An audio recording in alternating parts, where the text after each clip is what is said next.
udugu wangu. Mtu wenyewe ndio huyo hapo. Kajikarisha saizi. Dada mambo?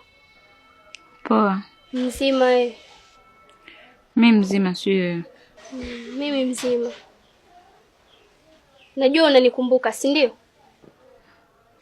Ulikuja hapa ili nikukumbuke au?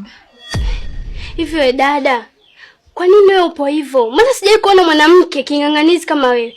Umemharibia ndoa yake, ukachukua mwanaume wake. Sasa hivi tena unamng'ang'ania naye ili iweje? Hebu muache shoga yangu basi apumzike. Mbona upo hivyo? Naongea na wewe alafu unaangalia pembeni. Hivi unajikuta nani wewe? Mwanamke usiokuwa na haya wewe. Muone kwanza sura yake.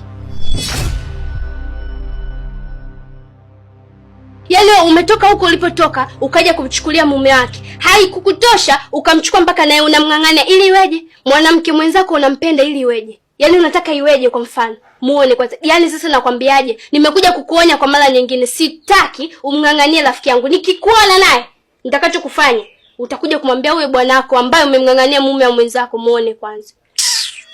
Umemaliza?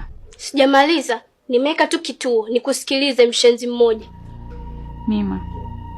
Unamwona huyo shoga yako ananifukia afu nao unamwangalia tu.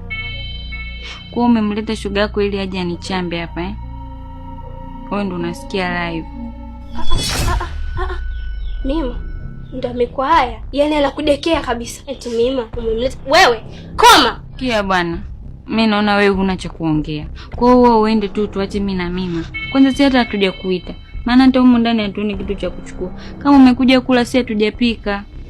Kwa hiyo wewe nenda tu utuache mimi na Mima. Kwani si tumekuita? Mbona si hatuja kufuata kwenu? Si wewe ndio umekuja hapa. Sikia Mima. Mwambie shoga yako asinifukie, mimi najisikia vibaya.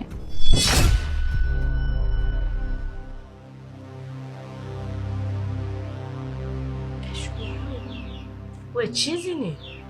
Kwanza mimi nimekumisi. Mwambie shoga yako aondoke tubaki peke yetu.